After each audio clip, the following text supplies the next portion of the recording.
Good morning. I'm still reporting on the invasion. This is a letter I wrote to my children last night. After I sent it, I got to thinking, I'll bet there are other parents out there with the same problems that I have. So here's a little something you may be able to cut and paste parts of to help explain it to your kids. About a year ago, I realized that there was one topic that suddenly trumped my 25 years of work on the importance of monetary reform. I knew I would be risking losing some of the worldwide audience I've so painstakingly built up from nothing. I've already paid a price for this. I've lost important friends over this, and I don't want to lose my family as well. So this is the why behind the what. Monetary reform requires civilization as a base. If you are living in the Bronze Age, you could care less about who profits from money creation. You just want to put food on the table. Well, civilization itself is now coming under direct attack from an evil, medieval force, one whose target is not one nation, but the entire notion of civilization itself. Without a civilized society, there can be no monetary reform, at least one that empowers we the little people. This dark engine of destruction is hurtling down the tracks right now, directly from hell, directly at us, with its lights out, hurtling as silently as possible. As with every good attack, it employs stealth for as long as possible. It's basically the same system that was used so successfully by Germany to allow the rest of Europe to be lulled to sleep in the 1930s whilst Hitler rearmed for war. Although this battle is still a distant concept to most of us who haven't faced it on the front lines of Afghanistan and Iraq, it was a big deal in Europe for about 500 years. Various European nations were able to turn the invasion back at great cost of blood and treasure. But the strength of Europe's industrial age eventually made it too powerful for any resurgence. But this time it's different. This time the enemy returns only to be welcomed with open arms by a combination of do-gooder socialists and deliberately deceptive world leaders under the camouflage of Christian charity and diversity. Fortunately, the U.S. has a warning system in place. We can see that it's heading our way by watching the destruction of civilized life in three nations, England, France, and Germany.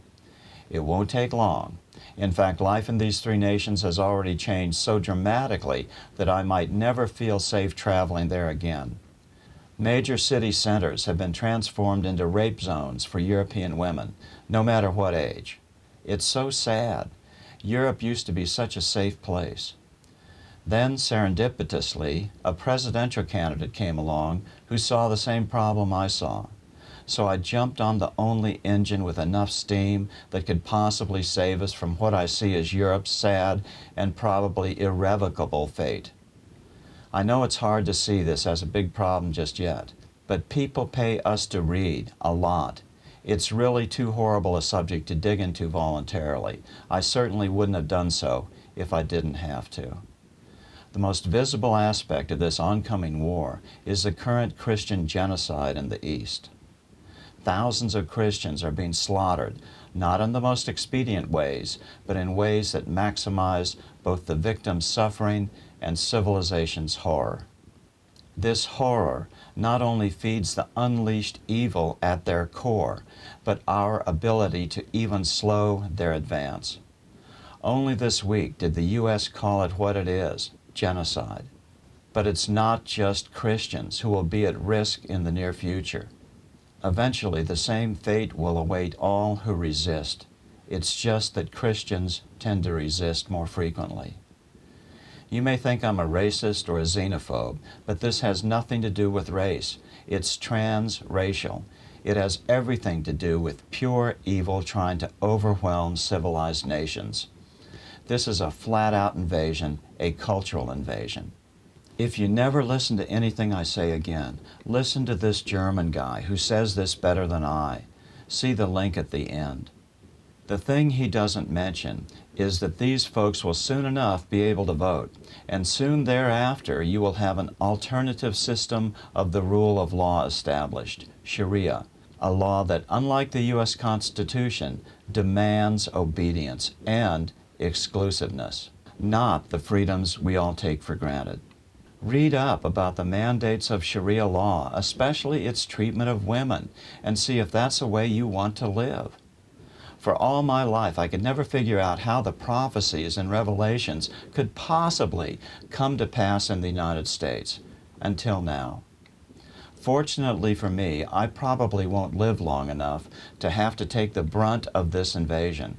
However, this is the one overarching issue you will be dealing with for the rest of your lives. Mark my words. Fortunately, we are still strong enough to fix this if we start making America great again sooner than later. Here's the promised link. I'm still reporting from Washington. Good day.